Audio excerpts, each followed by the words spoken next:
encontro, né, desse nosso curso. Mais um momento para a gente ir traçando sabedoria, entendendo os contextos das várias opressões. Eh, Fico bem feliz da gente poder hoje voltar a se encontrar e trazer um tema tão importante. Eh, mas antes de falar do tema e das nossas convidadas, eu quero fazer uma poesia autoral para vocês, uma poesia antiga, quando eu tinha um black enorme, que agora eu dei uma cortada nele, né. Quando eu vim morar aqui no Distrito Federal, era um grande processo de afirmação da minha identidade negra. E aí eu fiz essa pequena poesia que compõe aí os trabalhos que eu faço sobre essa identidade racial. Então, para abrir esse encontro de hoje, trazendo um pouco de uma poética, vou fazer para vocês, tá? Meus cabelos são ousados. Todo dia eu tento arrumá-los, mas eles são teimosos. O meu coração é tímido, tem medo de amar em vão. Fico pensando então, eu arrumo o cabelo ou arrumo o coração? Vou arrumar o coração, porque os meus cabelos são ousados e apontam para o alto céu do cerrado, e são a minha afirmação, que é negra, é negra, é negra. E aí é um sentimento mesmo de dizer que tá no movimento da vida, passar por esses processos de identificação da nossa beleza e ancestralidade negra, é também, passear pelas outras linguagens, né, além do conhecimento acadêmico, dos estudos.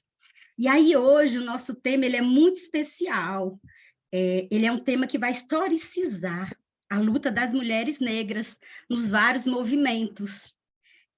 Chegou uma hora, né, de que nós vamos dialogar sobre o corpo da mulher negra, mulher preta no mundo, se auto-organizando. Então, hoje a gente vai ter duas convidadas muito especiais, a professora Silvani Valentim, que é uma ativista negra, é do movimento Graal, e traça uma trajetória sobre a afirmação do movimento negro e das mulheres negras. E também a gente vai ter um vídeo da Rivane Arantes. A Rivane Arantes é nossa convidada e ela não pôde estar aqui porque está viajando para estar com as mães. Amanhã é o Dia das Mães, né? Muitas de nós aqui temos esse processo de ser mães ou estar com as mães, e é uma data importante, afetiva.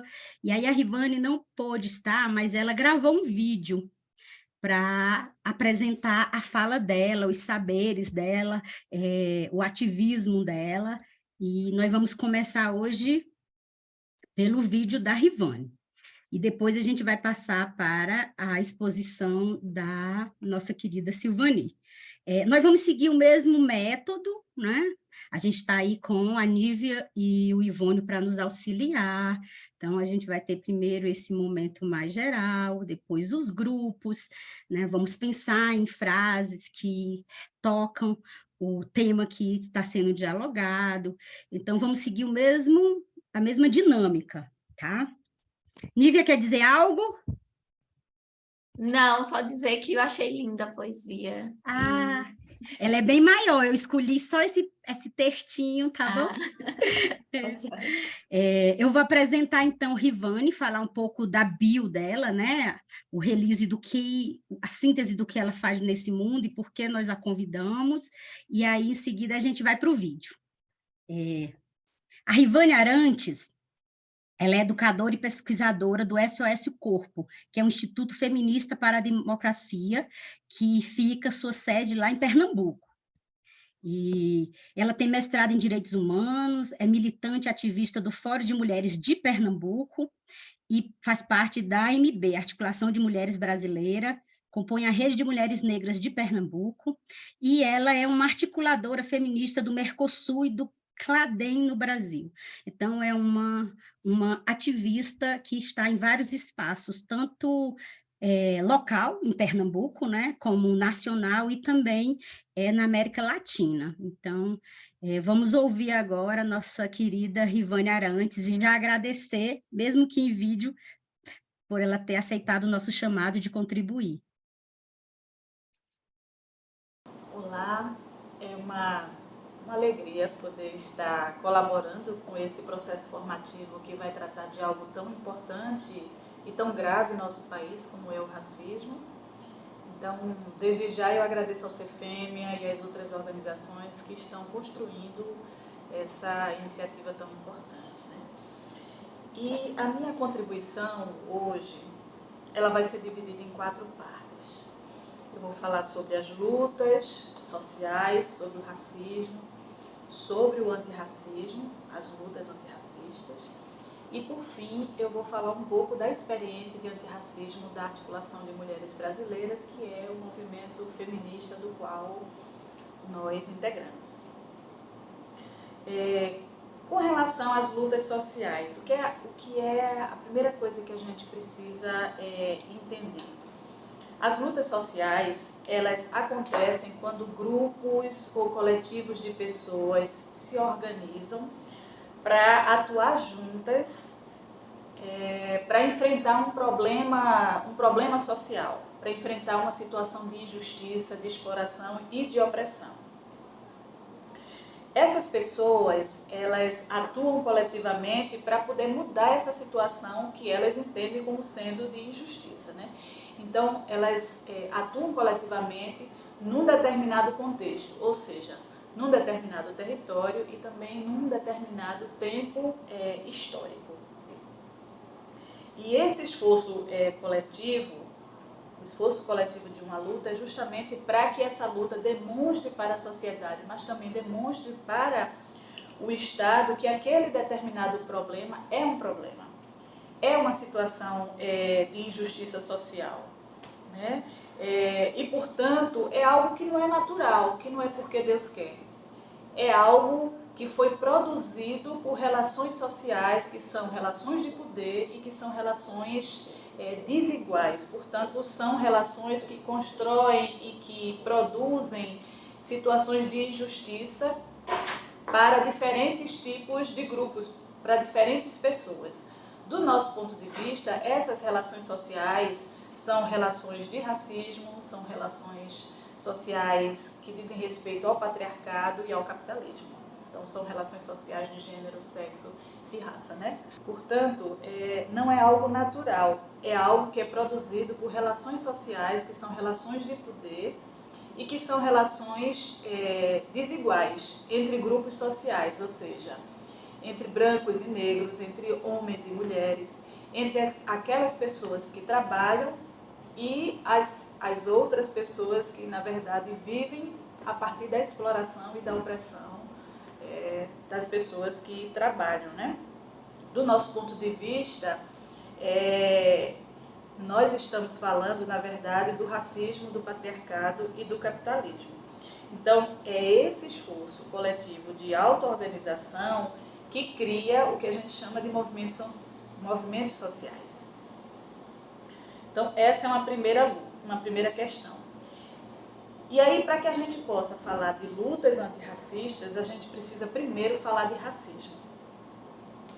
Então, precisamos entender que o racismo não é, como as pessoas dizem por aí, um mimimi de um grupo de pessoas negras, né? Muito pelo contrário, o racismo, ele é, na verdade, uma lâmina, né? Ele é um raio fulminante sobre os corpos negros. E ele tem impacto muito negativo para a população negra.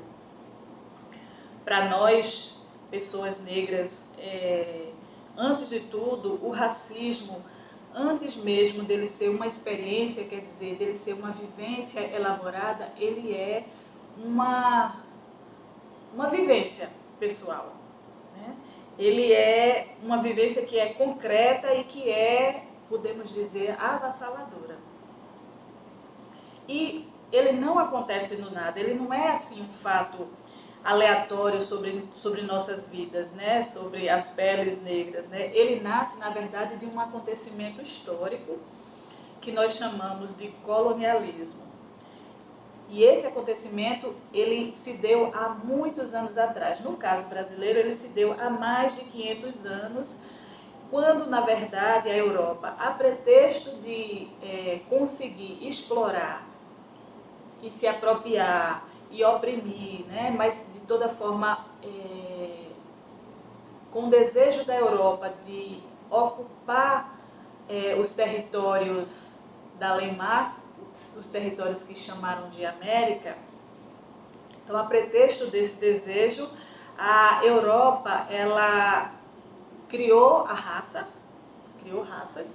e depois racializou aquelas pessoas que habitavam aquelas terras. Eu estou falando da América, né? Do conjunto da América. E isso tudo aconteceu a pretexto de garantir o desenvolvimento do seu capitalismo.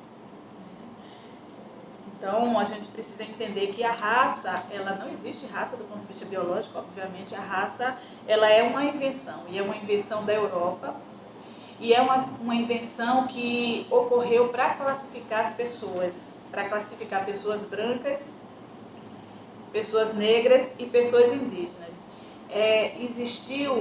Foi criada para criar hierarquizações entre essas pessoas, quer dizer, criar um grau de humanidade, né? Graus diferentes de humanidade entre as pessoas. Portanto, para criar a desumanização dos povos, que nós chamamos de povos originários, povos que aqui viviam, e o povo negro que foi sequestrado e traficado de África para as Américas desde então. Então, vejam que o racismo ele não estava só nesse processo, ele estava muito conectado com o próprio capitalismo, porque tudo isso foi realizado, todo esse processo de racialização e de racismo, ele foi realizado fundamentalmente para explorar o território alheio, né? Para explorar o território além-mar, né? E foi vivido fundamentalmente nas relações de trabalho, que naquela ocasião foram relações de trabalho escravizadas. Mas também o racismo não estava só com o capitalismo, né? Ele estava bastante conectado com o que a gente chama de patriarcado. Por quê? Porque ele foi constituído, ele foi realizado fundamentalmente dominando, sobretudo, as mulheres indígenas e as mulheres negras. Então foi sobre os corpos desses humanos, desses seres humanos, que foi possível a Europa explorar também esse território. Por quê? Porque as mulheres indígenas e as mulheres negras tiveram um papel fundamental na produção de pessoas para o trabalho escravizado, né? Na produção de pessoas para esse regime aí de exploração e de opressão. Então, não teria sido possível a implantação do capitalismo, né, no Brasil se não tivesse se utilizado e dominado os corpos e os ventres, principalmente, mas o trabalho também das mulheres negras e indígenas aqui, que é o que a gente chama de estupro colonial. Só que o processo de escravização, o trabalho forçado nas lavouras, a colonização, ela não é suficiente para explicar a escala de desigualdade e de violência que recai sobre o povo negro brasileiro ainda hoje. O colonialismo, né, o processo de escravização é uma explicação, mas não é suficiente. A gente precisa entender que só é possível a gente estar vivendo hoje o grau de racismo que a gente vive contra a população negra e indígena hoje no Brasil, porque se produziu e se reproduziu todo um mecanismo de exploração e de expropriação e de opressão do povo negro através das estruturas de poder do Estado, mas também através da reprodução do racismo na própria sociedade até hoje. Então, a gente precisa entender que o racismo, ao mesmo tempo, ele é uma ideologia, quer dizer, ele é um jeito de pensar, ele é a difusão de uma ideia de que há uma hierarquia entre pessoas brancas e pessoas negras, criando uma espécie de escala aí de humanidade e de desumanização, no caso do povo negro, onde o grupo social branco sempre está numa posição positiva, né, de privilégio, enquanto que o grupo social negro está sempre numa condição de desvantagem, de descredibilização e, portanto, de desumanização. Então, a ideia da branquitude, a ideia da supremacia branca, né, e a ideia também do mito da democracia racial é uma ideologia, uma falsa ideia, né, sobre isso tudo o que aconteceu e o que segue acontecendo até hoje. Mas o racismo também é uma prática interpessoal, né, onde aí funciona o pré-tracinho, conceito contra as pessoas negras e diferentes formas de violência racista, né? Acontece no âmbito das relações intersubjetivas. E é, sobretudo, uma prática institucional, quer dizer, o racismo ele se reproduz, ele se produz e reproduz justamente nesse espaço das institucionalidades, onde as discriminações raciais, elas acontecem. Então, é o lugar da interdição, é o lugar das privações, é o lugar dos descuidos, é o lugar, enfim, das desigualdades. Quando a gente junta tudo isso, a gente vai entender que ideologia, práticas individuais, práticas institucionais, tudo isso conforma um grande sistema que nós chamamos de racismo, né? Então, ele é um sistema de poder que está em tudo, que estrutura tudo, mas que também é estruturado pelo capitalismo e pelo patriarcado, né? Ele estrutura todas as dimensões da vida social, quer dizer, ele estrutura a economia, ele organiza a economia, organiza a política, organiza a cultura, mas também ele influencia na constituição da nossa própria subjetividade, porque ele se expressa nas leis, ele se expressa nos procedimentos, ele se expressa nas práticas institucionais, mas também nas práticas sociais, nas crenças, nas representações, nas opiniões, no modo até como nós nos vemos a nós mesmos, né, e no modo como a gente vê o mundo. Então, como é que ele se expressa na prática? No nosso cotidiano, o racismo ele é explícito, embora não se queira ver, através do genocídio da população negra, né, através do grande número de mortes violentas e também de abortos clandestinos ou de morte de mulheres por abortos clandestinos. No caso, estou falando de mulheres negras. Através da precariedade do trabalho informal, onde é habitado, em sua grande maioria, por pessoas negras e, em particular, por mulheres negras. No trabalho doméstico, que é precarizado, que é informalizado, que sofre bastante preconceito, né? Na vilanização das religiões de matriz africana, na subrepresentação da população negra, quer dizer, tudo isso fica muito explícito para nós de como é que o racismo se manifesta na nossa sociedade nesse momento. E as lutas antirracistas? Bom, antes a gente precisa entender que o Brasil resolveu a questão racial, porque se trata da questão racial, né? Se trata não do racismo, se trata do sujeito negro. Então o Brasil resolveu a questão racial, se recusando simplesmente a reconhecer que existe uma racialização das pessoas e que existe o racismo. Então se resolveu quando se condenava todas as tentativas do povo negro nos seus processos de luta, de identificação racial polarizada, quer dizer, as pessoas negras insistiam em dizer há pessoas negras e há pessoas brancas e há uma desigualdade entre essas pessoas, né?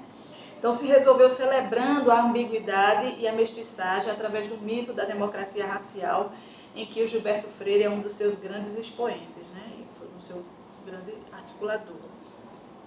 E ao longo do tempo, a gente sabe que houveram várias tentativas de sumir com o sujeito negro, porque é aquela história, o problema é o sujeito negro, não o racismo, né? Para a nossa sociedade racista. Então, várias medidas foram adotadas nesse sentido. políticas afirmativas para migrantes europeus, para poder trabalhar aqui no Brasil, trabalhar e viver, a criminalização pós-abolição da vadiagem, do que se chamou de vadiagem, capoeiragem, curandeirismo, o impedimento legal da população negra de acessar a terra e também poder estudar, né? A implementação posteriormente de políticas eugênicas, exemplo da esterilização forçada das mulheres negras, né? Há quem diga, inclusive, que a própria relação interracial, relação afetivo-sexual interracial, foi uma forma de embranquecer também a população negra, né? Uma estratégia do próprio governo de embranquecer a população negra. Nesse momento, a repressão policial, nesse momento só não, desde sempre, né? A repressão policial, o genocídio da juventude negra, a vilanização e proibição dos cultos de matriz africana, né? A invisibilização numérica, mas qualitativa também do povo negro, o que fazia com que não tivéssemos dados suficientes para poder implementar políticas públicas que dessem conta, né, do problema e que alcançasse essa população. Então, assim, a mestiçagem, nesse tom aí, ela foi utilizada para desqualificar a própria luta do povo negro, né? Porque já que não há pessoas negras, já não existe racismo, não é verdade? Então, a questão racial no Brasil, ela tem sido historicamente resolvida sumindo com o sujeito negro e sumindo com o antagonismo. Então, a gente precisa ficar muito ligada nisso, porque luta antirracista é o que ela está dizendo, é uma luta contra o racismo, né? É uma ação concreta e coletiva contra o racismo na perspectiva de se construir um outro projeto de sociedade em que caibam todas as pessoas, inclusive as pessoas negras e indígenas. E para finalizar, eu queria rapidamente falar do antirracismo da AMB.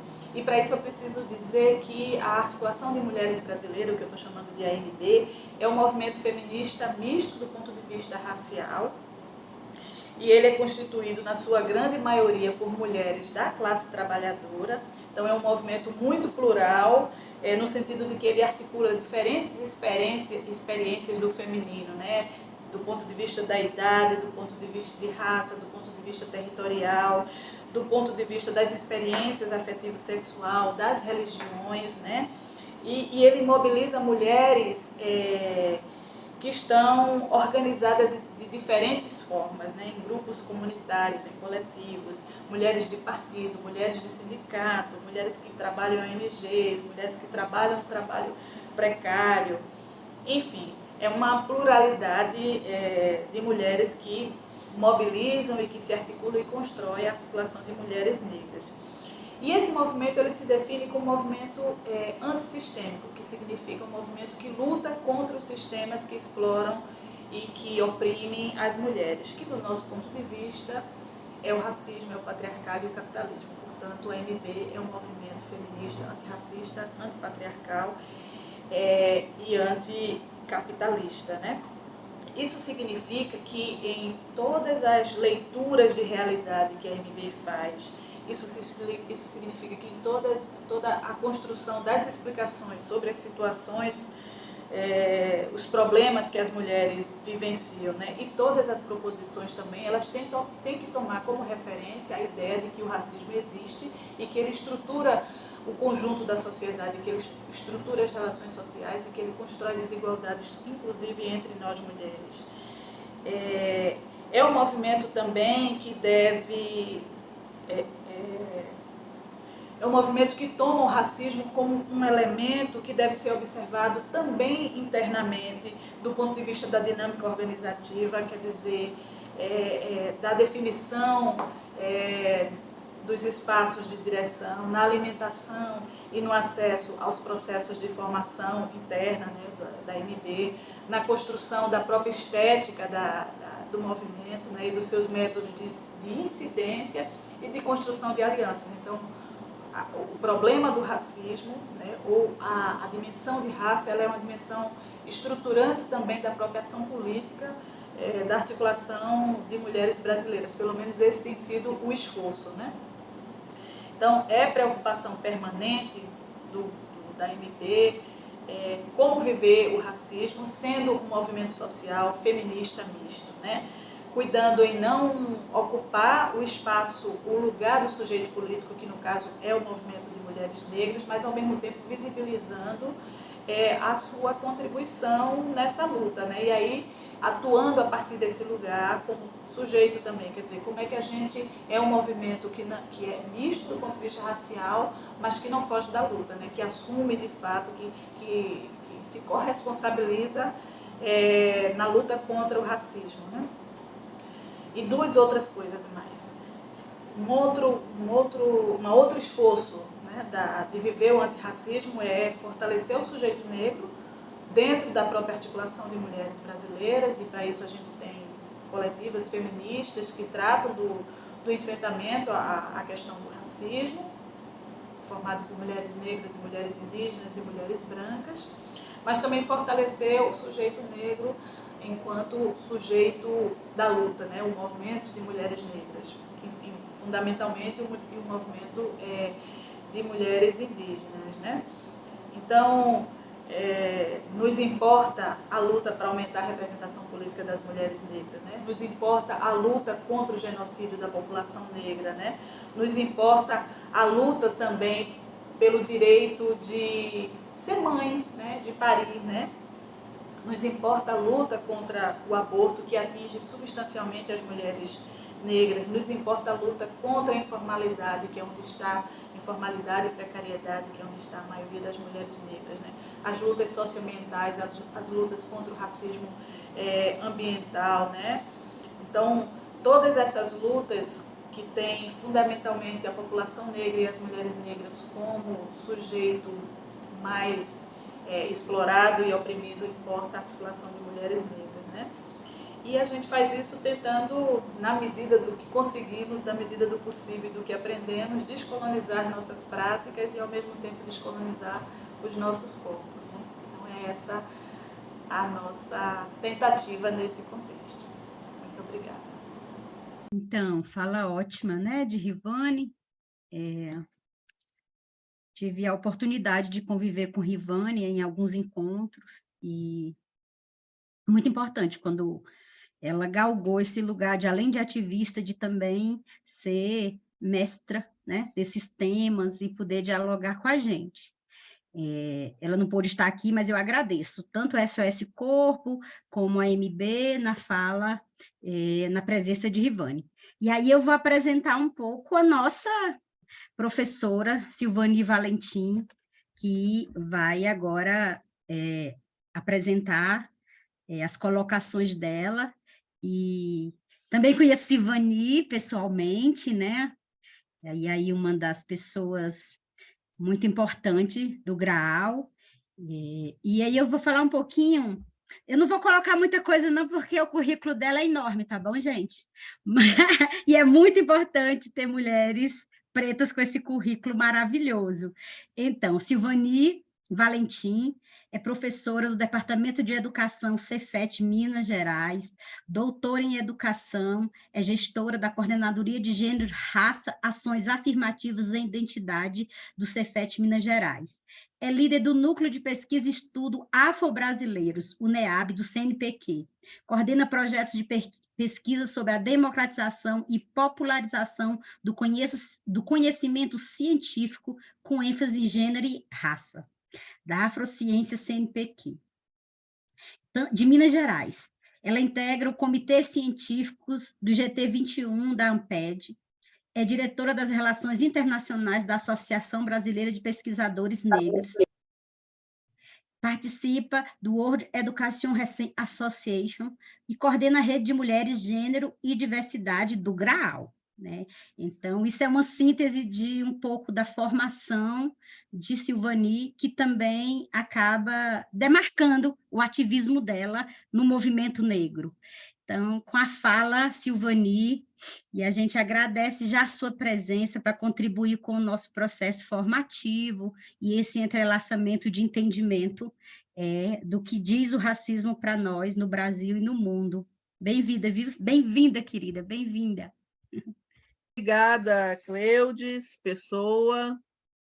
por suas palavras. É uma honra estar aqui na sua presença, e na presença desse grupo tão seleto de mulheres. Este curso de extensão é, de fato, muito especial para nós do GRAAL, para o Cefêmea, para, com certeza, todas as parceiras, todas as instituições envolvidas. E é com muita alegria que eu me dirijo, que eu participo desta roda hoje. Eu me sinto uma participante desta roda. A Cleudes muito generosamente me apresentou, não é? É um pouco isso que eu tenho feito ao longo de minha vida, de minha trajetória. E minha trajetória é muito marcada pelo GRAAL. Eu conheci o GRAAL, eu tinha pouco mais de 20 anos, tinha 21 anos quando eu conheci o GRAAL, e desde então eu tenho caminhado com o GRAAL. Então, isso já vai aí mais de 3 décadas. E é com muita... Então, o GRAAL é um pouco parte da formação humana, da formação como mulher negra, da formação como mulher, como pessoa LGBT, etc. Como professora também, a gente começou nos projetos sociais do GRAAL aí na década de 80, em aglomerados como Ventosa, por exemplo, em bairros como Ibirité. Então, a formação da gente é muito iniciada no GRAAL, e é importante dizer isso como uma mulher negra, porque isso já demarca um lugar de fala, e também diz como que o GRAAL vem se articulando ao longo dos anos, não é? E promovendo aí a equidade de gênero e raça. Eu tenho quero compartilhar a tela para organizar um pouco a minha fala e não passar do tempo, não é? Eu vou compartilhar a tela, viu? Você consegue compartilhar aqui, tá bom? Alguém tem que me habilitar, né? Espera aí que eu vou te habilitar aqui. Tá bom, querida, tá bom.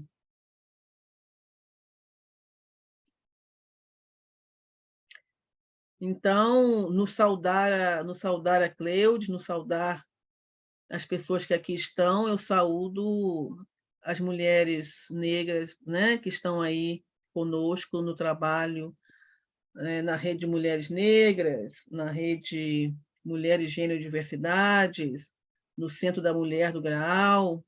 Eu saúdo a todas, viu? Se sintam todas abraçadas por mim. Eu estou Já pode liberada, querida? compartilhar, tá sim. Posso compartilhar. Pode. Tudo bem. Bom, eu pensei em organizar dessa forma, de modo que eu não ultrapasso o tempo, etc. Então, eu começo... Vocês estão vendo? Está vendo tudo aí? Está tudo sendo visto, né? Sim. Muito bem. Então, o tema da conversa, né? Corpos e memórias, construindo comunidades e resistências, é bastante interessante. E aí, a tarefa que me foi dada foi historicizar as lutas e conquistas das mulheres negras, pretas e pardas, nas mais variadas vertentes de movimentos organizados. Eu começo dizendo que esse tema, historicizar as lutas, significa também historicizar os desafios, historicizar as vitórias, historicizar aquilo que tem sido a marca da trajetória nossa de mulheres negras, eu diria que no mundo, né? No mundo. E a gente vai utilizar aqui, nessa conversa, a gente já começa dizendo do lugar de fala, do ponto de vista teórico, do ponto de vista do entendimento, né, da realidade. É uma perspectiva decolonial, né? Conforme a colega que me antecedeu, do Cefêmea, mencionou. Então, ela explicou muito bem a questão da perspectiva decolonial, e é essa perspectiva que eu utilizo aqui neste momento. essa forma de me apresentar, essa forma de iniciar colocando a minha história. Eu falei, talvez em 1 minuto, 2 minutos, um pouco da minha trajetória, da minha história. Então, é um pouco isso. Isso é decolonial, isso é uma abordagem que está preocupada com narrativas de liberdade, produção de conhecimento que leva em conta saberes, histórias e verdades de grupos sociais como nós, mulheres negras, por exemplo, de grupos raciais como nós, mulheres negras, que intersectamos em nossos corpos, não é? As questões de raça, gênero, pertença social, idade, local, se é rural, se é urbano. Nós trazemos em nossos corpos essas marcas, né? Então, é um pouco isso que eu sou. Eu sou uma mulher negra, professora da carreira de ensino superior. Sou formadora, porque eu oriento muitas pessoas ao nível de mestrado, sabe? E participamos de muitas bancas de mestrado, doutorado. Eu sou pesquisadora também, pesquisadora aí, formando pessoas, e sou também extensionista, né? A gente faz extensão aqui no Cefet. E sou mãe também, sou mãe de 2 adolescentes, 2 jovens negras, né? E amanhã é Dia das Mães, tem que lembrar que a gente é mãe também, e ser mãe é um desafio que chama sempre pelas questões do que é ser uma mulher negra neste país. A Cleo já falou um pouco quem eu sou. Então, eu sou do Movimento do Grau no Brasil, sou da Rede Mulheres, Gênero e Diversidades, né? Da SEGRAE, que é uma coordenadoria de gênero e raça no Cefet, e também pertenço a uma rede de mulheres negras de Minas Gerais, e atuo também na Associação Brasileira de Pesquisadoras Negros e Negras. Então, isso é um pouco a minha biografia, talvez, de forma bem curta, para vocês verem como que o meu dia é ocupado, não é? Quer dizer, nós estamos aí, o dia vai muito rápido e a história move, a gente move na história de uma maneira muito aligerada, com tantas atividades que temos para fazer. Eu acho que o primeiro ponto para pensarmos esse historicizar aí as lutas é nós pensarmos, por exemplo, o que acontece quando ocorre a escravização de nossos corpos. A luta antirracista, portanto, ela é parte de uma dialética. A luta antirracista é uma luta, ela é uma luta que acontece no embate contra a escravização de nossos corpos. E isso nós temos feito desde o século XVI, quando ocorre esse episódio, esse evento dos mais horrendos que nós temos na história da humanidade, que foi a escravização de corpos negros. Então, a luta antirracista ela surge nessa arena, e ela é dialética. Ela não poderia deixar de acontecer por causa dessa escravização. E essa luta antirracista, ela se coloca também contra o sexismo e suas vertentes. As vertentes do sexismo são as mais variáveis. E passa pela violência, passa pela opressão, né, de gênero, né, pelos papéis sociais que oprimem a nós mulheres de maneira muito severa em nossos cotidianos. Imagine no meio rural, no meio urbano, nas periferias, o que meninas negras estão enfrentando no seu cotidiano. Contra as opressões as mais variadas, contra a LGBTfobia, que é muito... O Brasil teve uma notícia ontem sobre os dados sobre violência de gênero, e o Brasil continua sendo um dos países que mais comete crime LGBT fóbicos.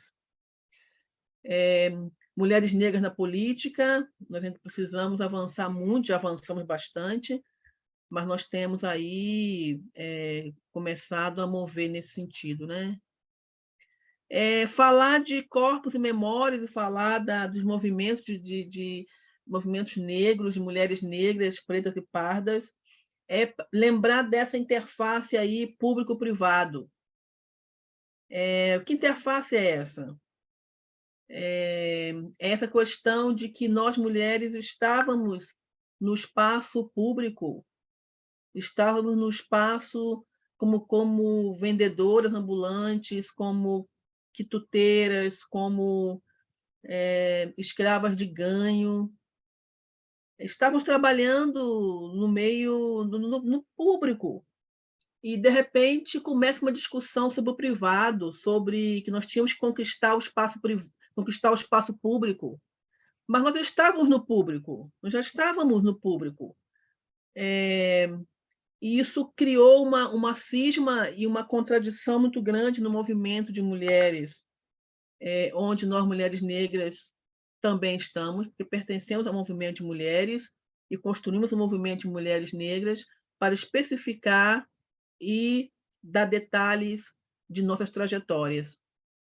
Nesse detalhamento aí, é muito importante nós pensarmos as interseccionalidades, que é um conceito que Kimberly Crenshaw e Patricia Hill Collins e diversas autoras estadunidenses começaram a articular para falar de como que a opressão nos marca, e não é somente de uma forma, de uma maneira, mas que há uma intersecção de elementos que marcam nossas vidas, nossos corpos, nossas histórias. E o diálogo interreligioso aí, os movimentos sociais e políticos, eles adentram esse espaço como uma forma da gente poder falar dessas interseccionalidades. Não é somente um elemento que nos marca, mas tudo está, se nós olharmos bem, interseccionados. E o reconhecimento de nossos direitos como mulheres e como mulheres negras, que o direito nosso de mulheres são direitos humanos.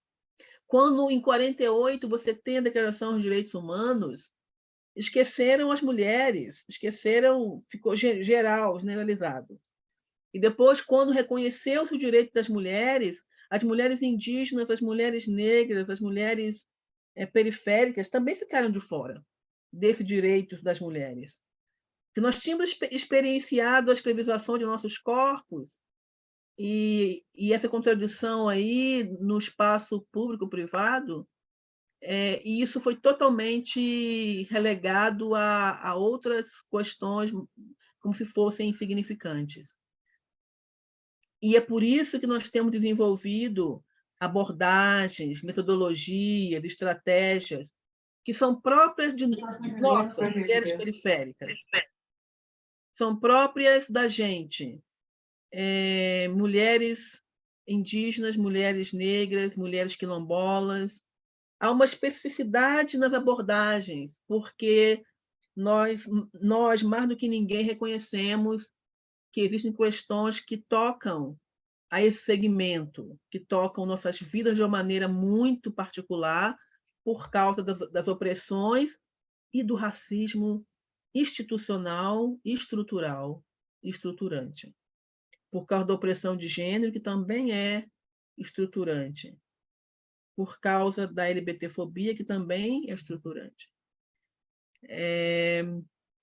Nesse sentido, nós temos assim pensado, seja no campo do mundo do trabalho, da educação, da saúde, da assistência social, dos direitos, temos pensado estratégias e metodologias, pensado como que nós podemos fazer diferente. E esse curso aqui de extensão, ele é um espaço para nós pensarmos juntas depois, e agora, e depois, e continuar pensando como é que nós podemos construir estratégias em espaços os mais variados para a transformação da nossa realidade, da realidade de nossas comunidades, nossas famílias, nossos filhos e filhas, sobrinhos, sobrinhas. Como é que muda a realidade da escola? Como que a escola pode ser um lugar de aprendizado, de reconhecimento de nossas identidades, como pessoas negras, como mulheres, como jovens, etc. E essas estratégias, elas estão assim avançando cada vez mais. Nós estamos nos assim fortalecendo muito no refletir sobre como fazer, o que fazer, como fazer, onde, por quê. Essas perguntas dos diagnósticos que nós temos construído ao longo das décadas são diagnósticos que no século XXI, com as ferramentas tecnológicas que nós temos, são cada vez mais sofisticadas e possíveis de serem explicitadas, dialogadas sobre e compreendidas. Então, essa questão nossa de mulheres negras quilombolas, e quando nós falamos de mulheres quilombolas, nós estamos especificando, e é uma estratégia, nós especificarmos de que mulheres estamos falando. Não basta que nós tenhamos o reconhecimento de que temos lugar de fala, mas nós, enquanto mulheres negras que estamos facilitando diálogos, construindo metodologias, produzindo materiais, estamos nos espaços do poder, seja na academia, seja no campo da saúde, nos mais diversos campos profissionais, no mundo profissional, nós precisamos cada vez mais, desculpem, estou tossindo, especificar de que mulheres estamos falando. São mulheres negras e são mulheres quilombolas. São mulheres étnicas, são mulheres que têm a etnia e a cultura como algo muito forte, mas são mulheres indígenas. São mulheres do campo, que são do campo, não são da cidade. E o que significa nós falarmos de mulheres negras no campo, de mulheres no campo? Mulheres das águas e das florestas, mulheres jovens, mulheres no cárcere, o sofrimento mental pelo qual passam tantas mulheres negras. O sofrimento mental tem alcançado mulheres negras de uma maneira estonteante. É uma coisa assim absurda, a ponto que está se dizendo que a doença do século será a depressão. A depressão já entrou no código, né, como realmente algo de doença, e vai se acirrar cada vez mais. E de onde vem tudo isso? Isso vem de um sofrimento que é causado por estruturas sexistas, racistas, que nos oprimem e negam veementemente essa opressão, que dizem que nós temos condições, que nós temos toda uma materialidade para sermos felizes e realizarmos, né, o que nós queremos realizar, mas nós sabemos que isso está um pouco longe da verdade. Então, são elementos que precisam ser verificados, observados, acompanhados, e que esse curso seja um espaço para refletirmos sobre isso e pensarmos em nossos lugares, em nossas instituições, nossos espaços, como Centro da Mulher, não é? Que a Arlete vem coordenando, seja como o Cefêmea, seja como Movimento do Graal, seja como CEBI, seja como todos os grupos que estão aí articulados nesse curso, seja um espaço para nós entendermos que quando Angela Davis fala que quando a mulher negra move, toda a sociedade move, ela quer dizer que nós somos centrais. Nós, mulheres negras, somos centrais nas mudanças que têm que acontecer na sociedade brasileira. Eu não quero colocar sobre nossos ombros um peso enorme que nós nem pensamos, não podemos nem carregar, mas só nos lembrar que nós temos um papel importante, fundamental nisso tudo. E que é importante nós lembrarmos aí de mulheres negras quilombolas como a Cotirene, como Dandara, como tantas outras, não é? Que ficam esquecidas, que não são muito lembradas, e que foram fundamentais para que nós chegássemos aonde estamos hoje.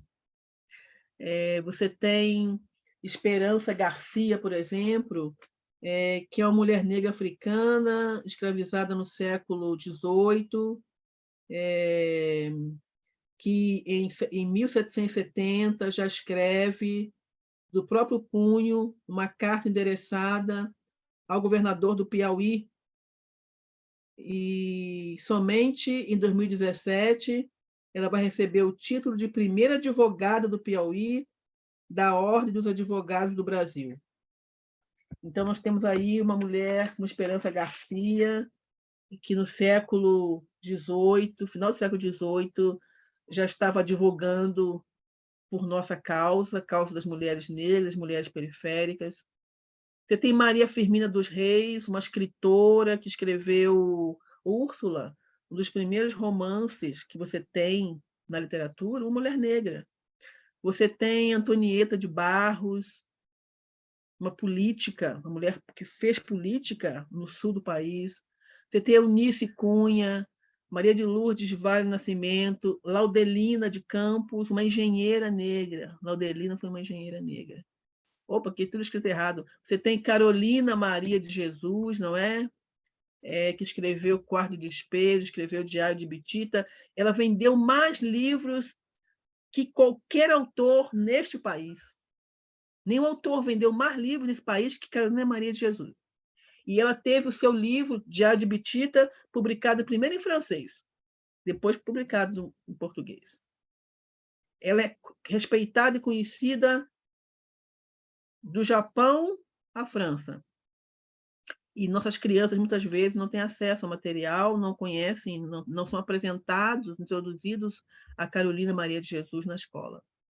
Você tem Neuza Maria Penha, você tem Lélia Gonzalez, tem Mãe Estela de Oxóssi, tem Beatriz Nascimento e a construção do movimento negro, você tem Benedito da Silva, nossa política negra, você tem Sueli Carneiro, que na década de 70 vai fundar o Guelé 10, junto com Edna Roland, junto com a Cida. Você tem Cida Bento, você tem Lélia Gonzalez, você tem Sueli Carneiro de novo aqui, repetiu, e tem Conceição Evaristo. Então, nós temos aí essa lista aqui só cresce. Você tem muitas mulheres negras, e nós temos que nos lembrar disso e saber do nosso lugar, do nosso papel, da importância que nós temos para as mudanças.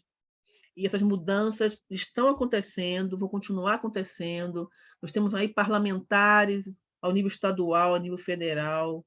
Você tem aí uma deputada federal chamada Dandara, jovem. Você tem aí deputadas estaduais como Macaé. Nós tivemos uma deputada federal, né, que foi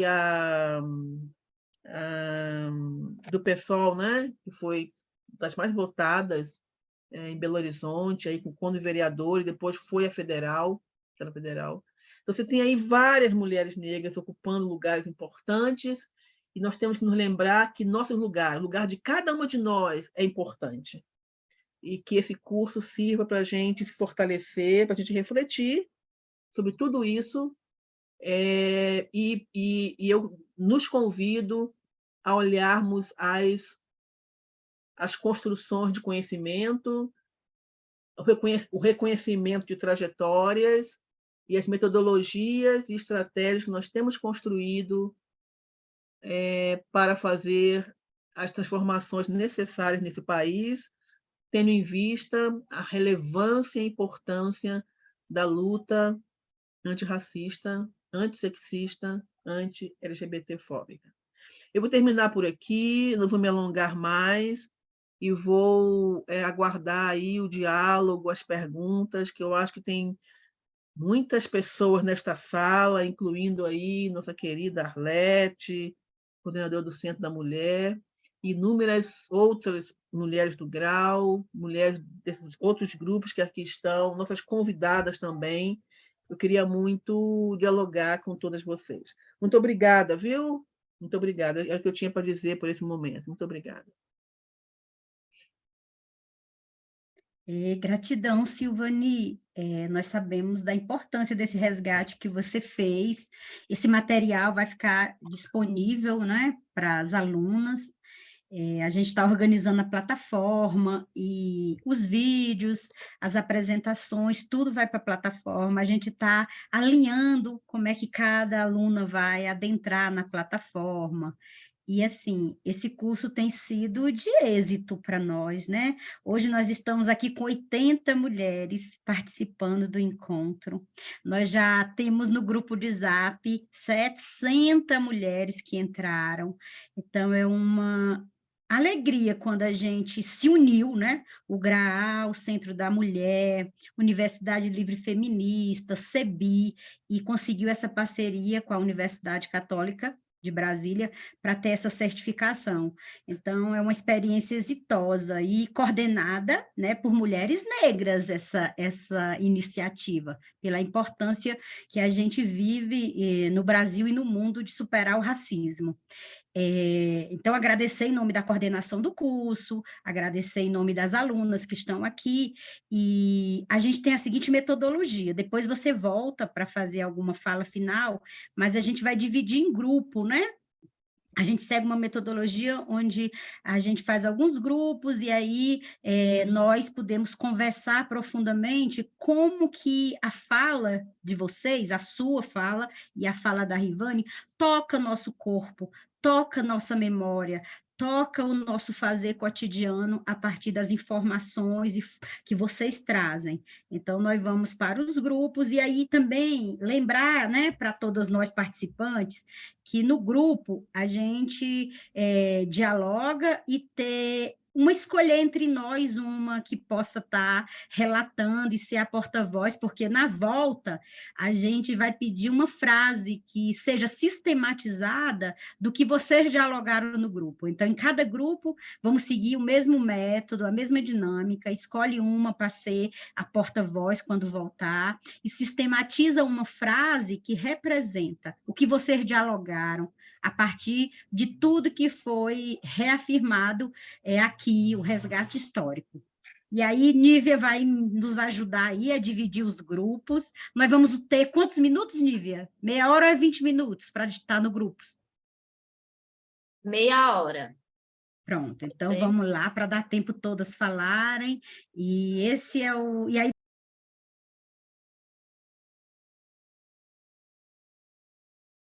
tematizar, e logo em seguida a gente chama para cada grupo usar a sua voz, cada representante lê a frase para nós, e depois a gente vai para as considerações finais com a Silvani. É isso?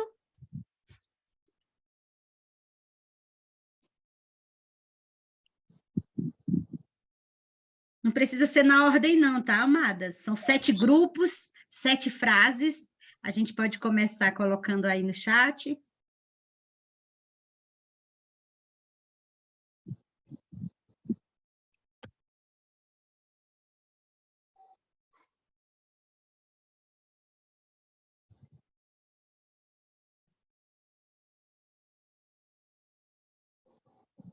Desconstrução. Grupo 7 já colocou aí o seu mote. Grupo 6, estratégias, mas vou deixar para vocês mesmas lerem, tá bom? Usarem a voz de vocês aqui na nossa sala. Eu acho que quem já quiser ir falando, a gente pode levantar a mão, o representante de cada grupo, que aí a gente consegue fazer uma fileirinha aí de quem fala primeiro. Isso, isso. Grupo 1 vem trazendo o aquilombamento. Ó, Fernanda já levantou a mãozinha, então agora eu vou ficar quietinha e deixar a Nívia coordenar aí a cada mão que levantar. Fernanda, pode falar então.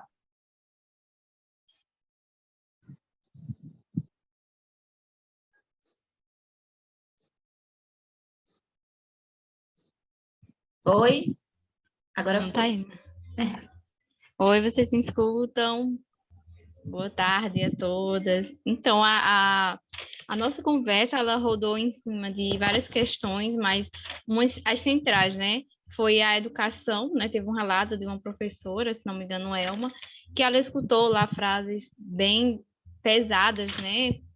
Forma de chamar alunos negros lá, na escola que ela trabalha. Outras questões também que passaram muito a gente foi a questão do embranquecimento histórico e também esse não lugar que negros de pele clara vivenciam. E por isso que a gente delimitou como frase, né, as estratégias de enfrentamento ao racismo. E outra frase, né, que também foi indicada foi exatamente pensar nesse colorismo a partir também de uma prática antirracista para poder descolonizar, inclusive, a prática antirracista, né? Porque a gente que perpassa esses vários tons de pele, a gente sabe que é diferente cada, né, vivência do racismo, e muitas vezes a gente passa, né, inclusive eu falo em primeira pessoa, por esse não lugar, né, e a gente não se sente pertencida nem como brancos, nem como negros, e é um longo processo histórico para a gente reafirmar também a nossa identidade enquanto mulheres negras. E também, né, essas estratégias, como uma das interlocutoras falou, vêm das nossas ancestrais, né, que foram apontadas aí, como Lélia Gonzalez, Sueli Carneiro, e também lutaram, inclusive, para, né, fazer essa união de pretos e pardos como negros, que é muito importante para essa luta antirracista. E é isso, gente. Obrigada. A gente agradece a sua participação, Fernanda. Meu cachorro aqui quer participar também. Vamos lá, próxima. Quem será? Não precisa ser na ordem, não, pessoal.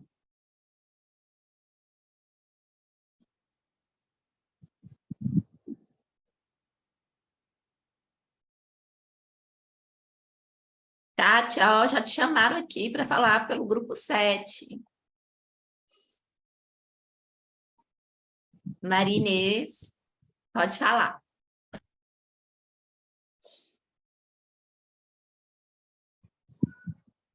Oi, é que eu sou do grupo 7, eu estou chamando a Kátia. Ah, Eu anotei, né, escrevi a frase, mas assim, né, a discussão lá foi, né, sobre a desconstrução da sobreposição de uma raça e etnia sobre a outra.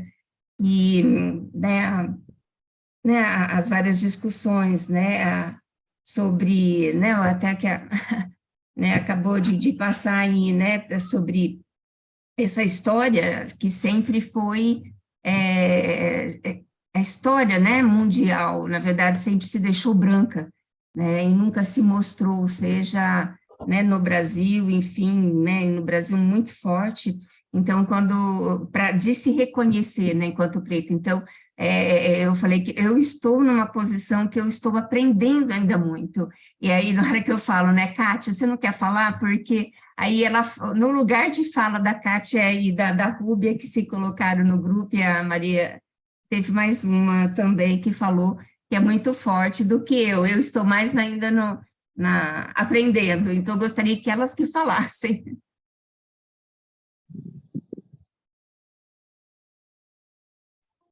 se elas quiserem falar. Exato. Só dizer, queridas, que também não precisa, basta também ler a frase, as que tiverem tímidas, tá bom? Pode ir, Edênia.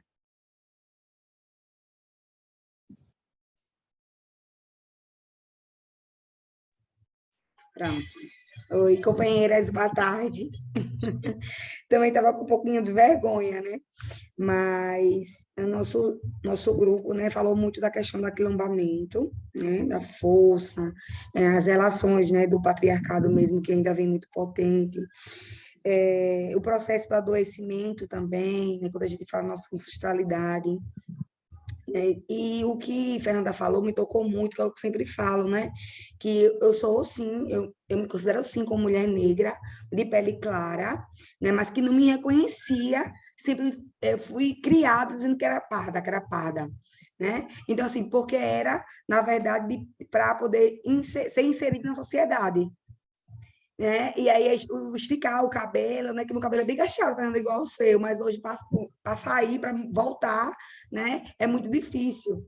Então, assim, a nossa frase ficou: quando mulheres se aquilombam diante da sociedade patriarcalista, movimentam as estruturas e ressignificam as memórias, construindo uma sociedade com equidade.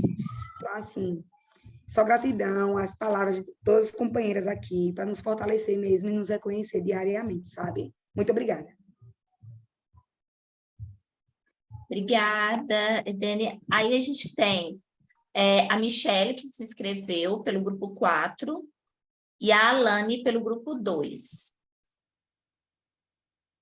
A que aparecer primeiro, pode vir. Então, eu vou Oi? falar. Ah, tá. Fala, Michele.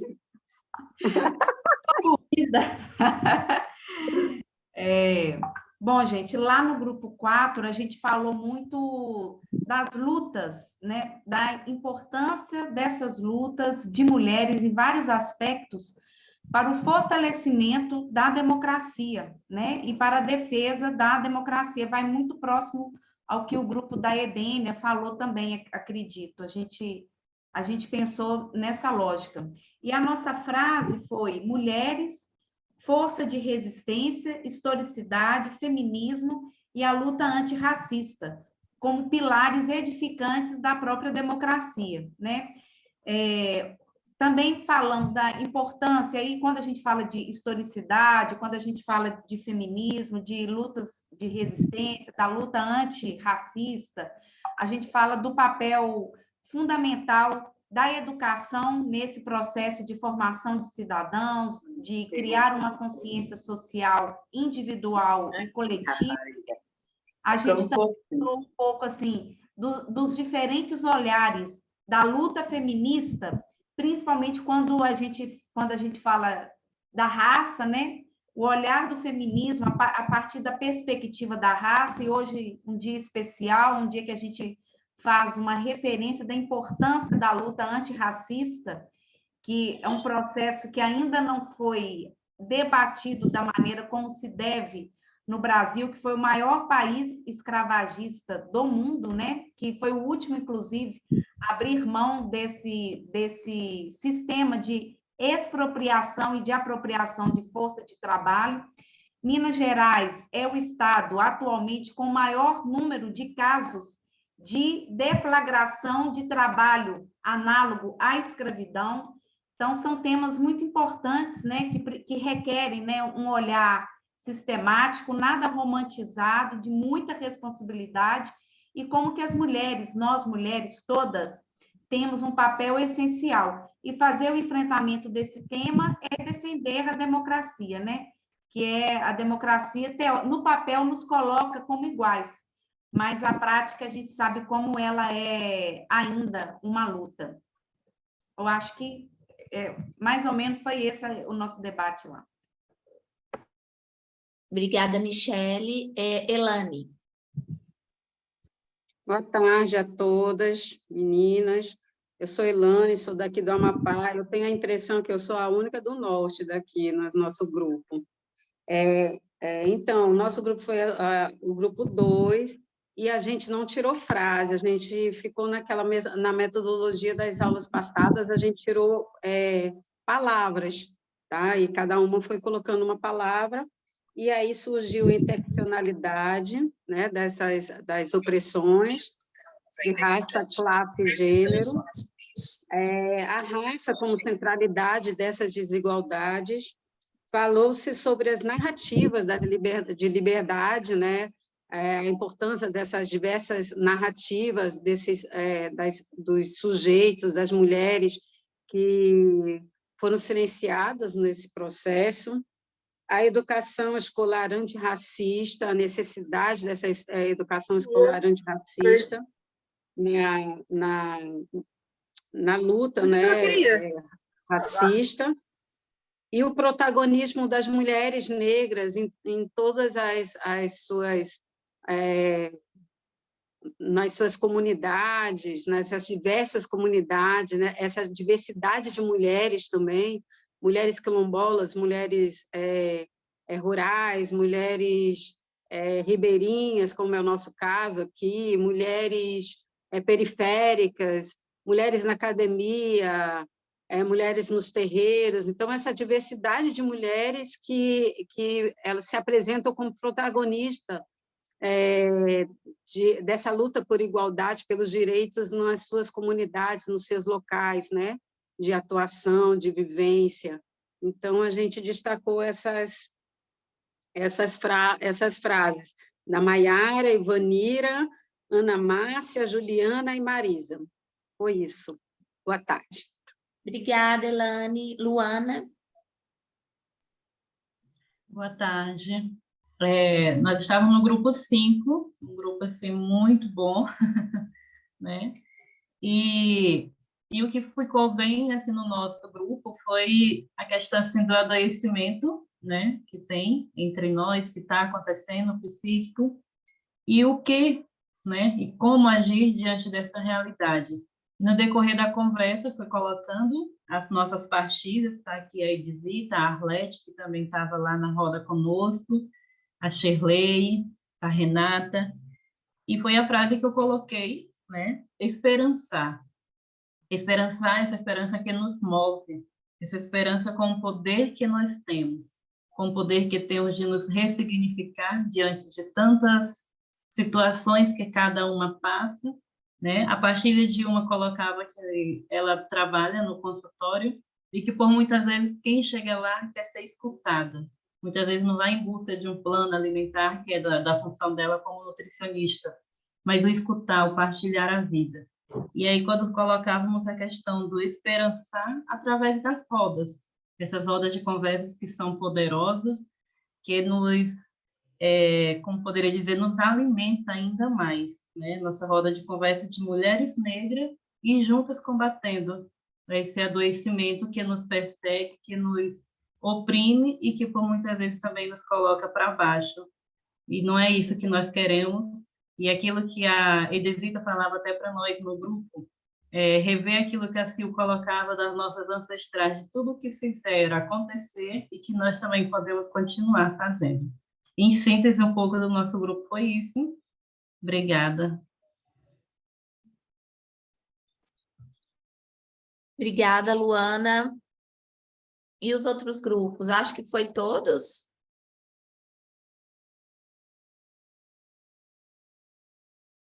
Quem quiser falar, contribuir dos outros grupos também, reagindo às falas. Parece que está faltando 2 grupos. Eu acho que é o grupo 1. E o grupo 6 falou? Ah, Eliane Eli. Pode falar, Eliane.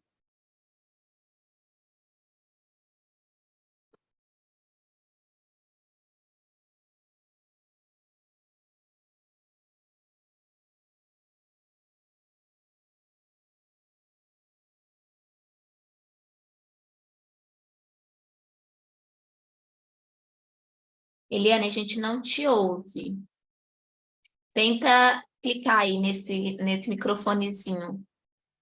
Aí, pronto. Você falou Eliane Elis. Foi isso? Não entendi. Você falou Eliane Elis?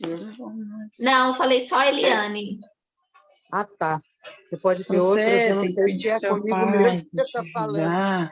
Eliane Mares. Porque ele não pode subir, mas ele tem eu que falo aí agora? Pode falar, a gente tá escutando os grupos. Tá bom. Eu não sei nem que grupo que eu estou. Na verdade, eu estava ouvindo e fui ali fora resolver um probleminha e voltei e pediram aí quem é. Aí eu levantei a mão, mas eu quero falar.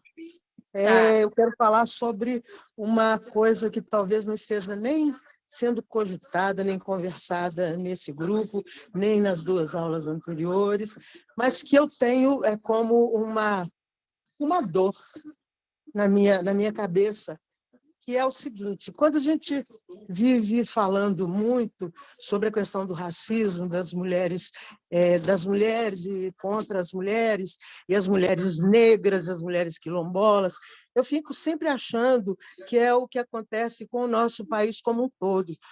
A esquerda brasileira é muito dividida, muito dividida. Então, a gente aqui fala de mulheres quilombolas, de mulheres negras, outra hora faz mulheres em sofrimento, outra hora mulheres não sei o quê, e, na verdade, eu sou só mulher. Eu não sou nem branca, não sou nem negra, eu não sei onde é que eu me estabeleço, porque eu tenho cabelo anelado, tenho nariz grosso, mas meu corpo é branco. É todo branco. Todo branco. E quando eu chego num grupo para conversar e discutir, eu sempre me sinto um pouco fora de todo o sofrimento da grande maioria. Acho que a grande maioria brasileira é dos pretos. Mas eu não sou preta. Mas eu sofro a dor deles todos. E aí ainda uma situação, por exemplo, eu sou de Belo Horizonte, Minas Gerais. Na década de 1970, eu e mais 2 pessoas criamos um grupo de dança afro-brasileira chamado Odum Orixás. É um grupo que está fazendo 50 anos agora. E nesse grupo só tem negros, pretos. Eu, às vezes, sendo fundadora, me sinto um pouco excluída. Eles me consideram, me põem assim, em lugares mais altos do que eu mereço ou do que eu possa estar, mas eu acho que o grande problema nosso, como um todo no Brasil, é essa divisão enorme de situações, cada qual buscando resolver a sua dor, buscando resolver os seus problemas que precisam ser vistos ou atendidos, né, pelas políticas públicas e tudo mais, mas, de qualquer maneira, sempre divididos. A direita é unida, a direita é forte, e nós sempre apanhamos.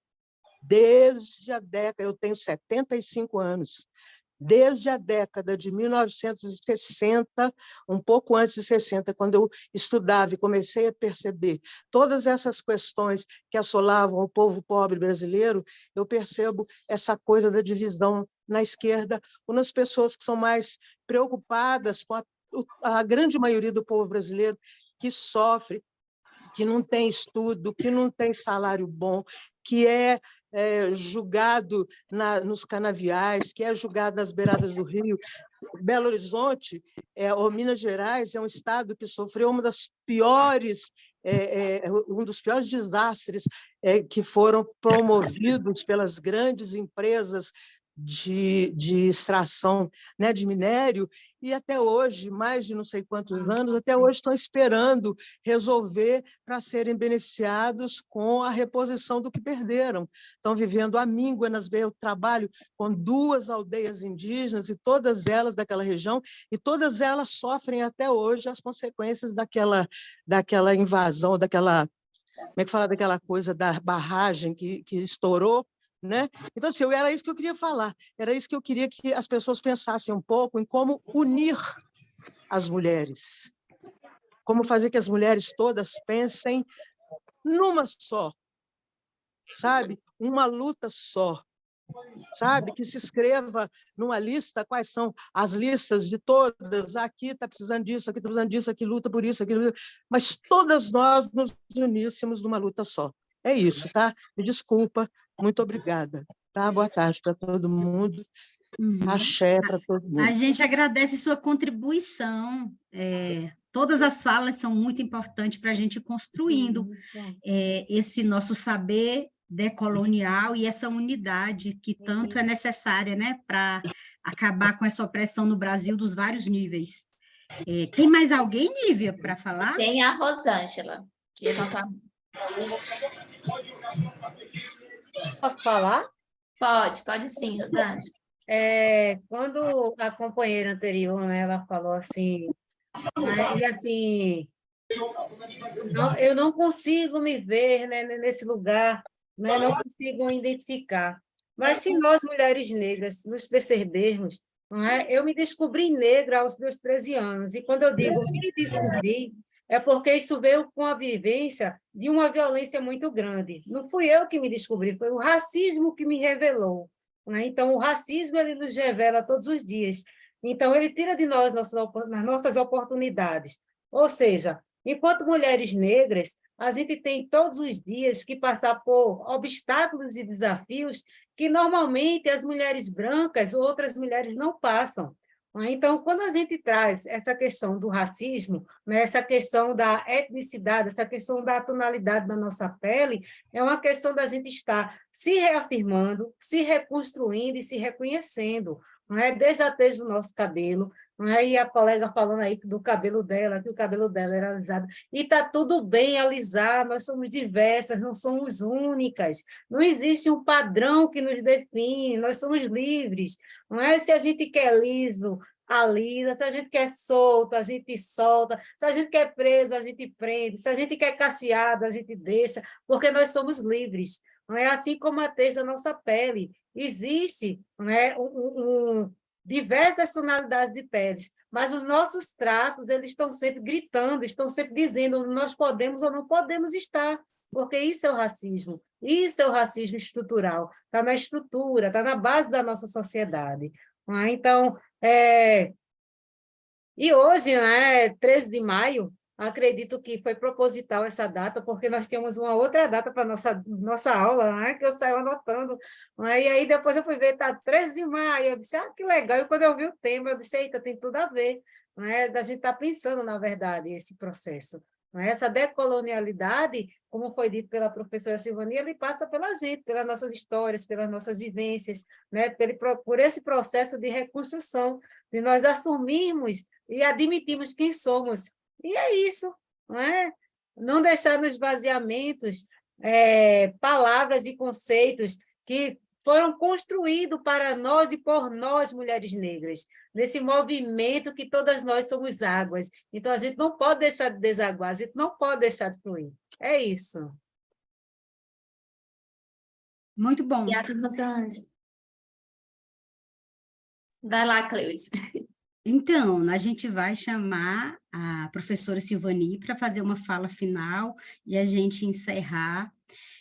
Mas antes, eu gostaria de ler um trecho de uma poesia que é de uma artista baiana, Pretaís, e que também é ativista e vai estar no nosso próximo encontro, né? No nosso próximo encontro ela vai fazer uma fala, mas eu pedi autorização para ela para fazer essa poesia, essa parte da poesia dela para vocês.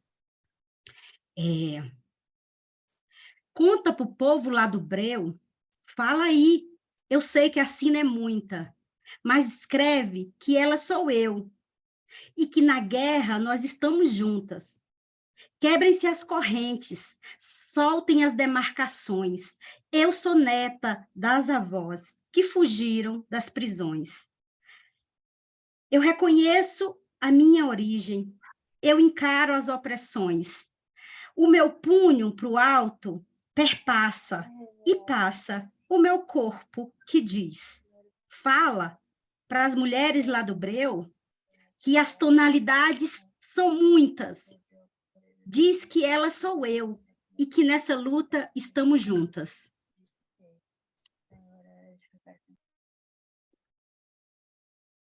Nossa.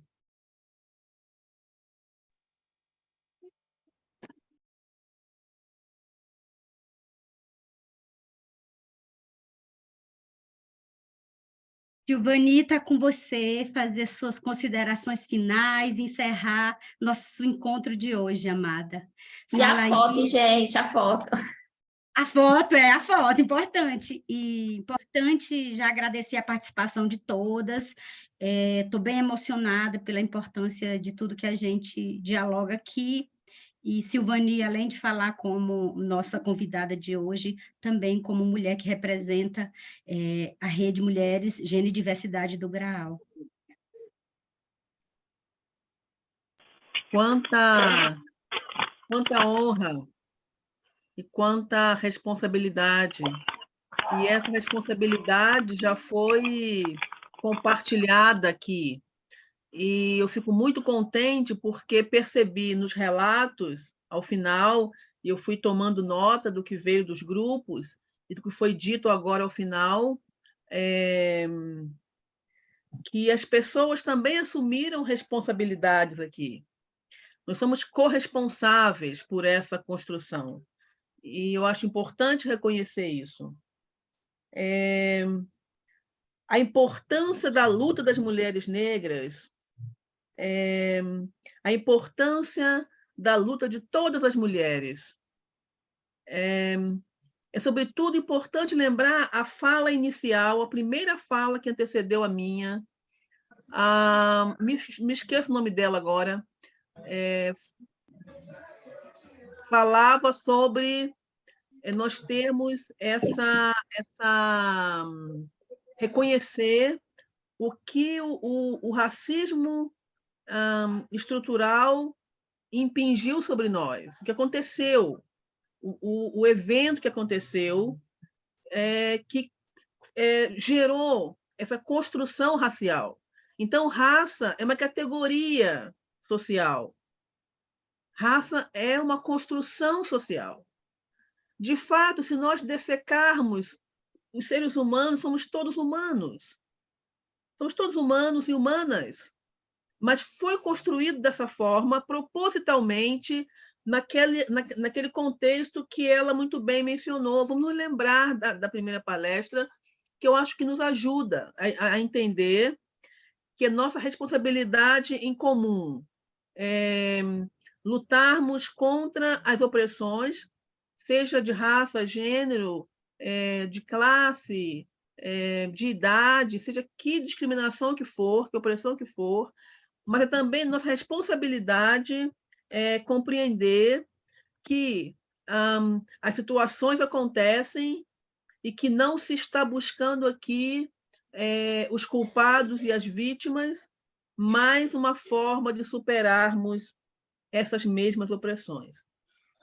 Com relação à barragem de Brumadinho, as pessoas atingidas e que estão sofrendo, alguns já receberam alguma coisa, mas as pessoas que estão sofrendo, que estão assim com muitos problemas, e eu falo aqui de Belo Horizonte, e eu estive numa audiência pública com a deputada estadual Bela Gonçalves, e ela é uma das deputadas que tem acompanhado esse debate. Bela Gonçalves é uma deputada estadual do PSOL branca, tá bom? Ela tem acompanhado esse debate, e é muito verdadeiro que as pessoas que têm sofrido mais com esse atingimento das consequências, né, da barragem são pessoas pretas e pardas, são pessoas de periféricas, são pessoas pretas e pardas, são pessoas negras, são pessoas rurais, pessoas quilombolas, pessoas do campo.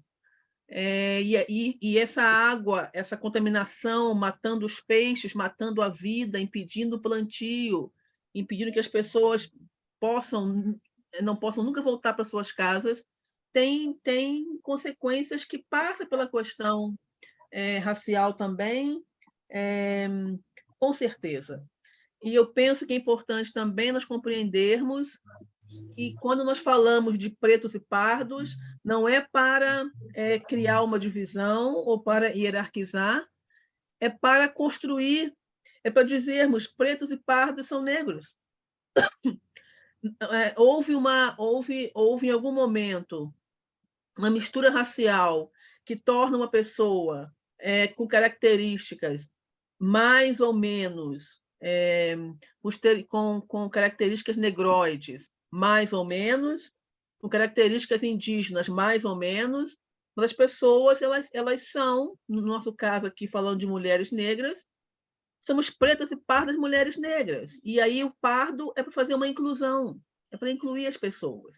E nós sabemos que elas são negras, mas elas tiveram uma mistura racial em algum momento. Eu acho que negro também chama por cultura, chama por etnicidade, chama por construções identitárias, que em um dado momento podemos dizer que é da história, do contexto de cada uma de nós. Mas, no fundo, nós estamos falando de um segmento populacional que o IBGE já reconheceu como pretos e pardos, tendo destinos sociais, realidades sociais, consequências de opressão muito parecido. Pretos e pardos têm um destino, uma situação muito parecida. E, portanto, para o IBGE, para nós pesquisadoras e pesquisadores, pretos e pardos é igual a negros. E isso é importante reconhecer para nós construirmos essa coalizão, construirmos nossas plataformas e irmos num processo que não fica se apegando e tentando discutir questões que não vão nos ajudar muito. Temos que buscar compreender o que nos ajuda. Quais são as metodologias, estratégias que melhor nos ajudam a superar as opressões. E uma estratégia boa é a união dos oprimidos, a união daqueles que sofrem por conta do racismo estrutural, da mesma forma, ainda que tenham cor de pele um pouco diferente, cabelo um pouco diferente, mas a opressão é sistêmica. A opressão não está, como dizia alguém, se a pessoa alisou o cabelo ou amarrou, se eu solto meu dread, ou amarro meu dread, ou jogo meu dread, o que quer fazer com meu dread, eu permaneço uma mulher negra. Isso não vai fazer muita diferença. Então, nós temos que nos preocupar com as questões que realmente estão nos afetando. Olhar nossa juventude, olhar o que está acontecendo com relação às violências simbólicas e materiais, olhar as questões educacionais, olhar as questões de saúde, de trabalho, de moradia, de alimentação, olhar o meio ambiente, o que está acontecendo com nossas águas, com nossa comida. Cada vez mais você tem a sensação que parece que não sabemos muito bem nem o que estamos comendo mais, entendeu? Então, eu penso que essas questões são muito, muito importantes, e é pela sobrevivência de todos nós, brancos, negros, indígenas. Vamos fechar o microfone da Rita Mota. Rita Mota, só um momento, já vai abrir o microfone para você. Então, eu penso que essas são as questões que nós do Grau também temos nos preocupado. O Grau tem um contingente significativo de mulheres pretas e pardas. Não vou arriscar agora de fazer uma estatística, mas é um número certamente que muito significativo, se não formos uma maioria, não é, de mulheres pretas e pardas.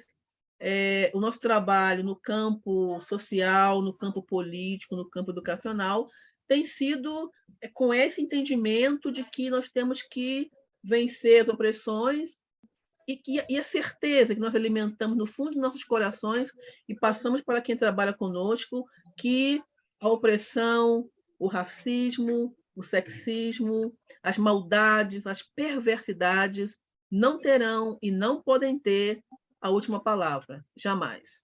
Eu agradeço a todas vocês, foi uma tarde maravilhosa, muito importante, muito produtiva, de muito aprendizado para mim também, e eu agradeço muito pela deferência, pelo convite, né? Estamos juntas nesta empreitada sempre, viu? Meu carinho a cada uma de vocês, mulheres pretas, mulheres pardas, mulheres brancas, mulheres indígenas, mulheres trabalhadoras, mulheres do campo, da cidade, das águas, etc, etc, etc. Muito obrigada. E a foto, Nívia, já foi? É a foto, peraí. A foto para a gente dar a boa tarde. Ivani, maravilhosos. Nossa. Gratidão demais pela sua contribuição. Gratidão demais. Perdi até aqui o foco, deixa eu... Também, muito emocionada com essa tarde. E até o nosso próximo encontro. Vamos tirar a fotinha bonitinha aí dessas várias caras e vamos dialogar pelo grupo de Zap para ir alinhando tudo, né? Dos próximos encontros, da plataforma. Pronto.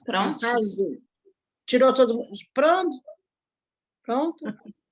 Peraí, que vocês abriram... A gente abriu a janelinha aqui agora, peraí. Pronto. Prontinho.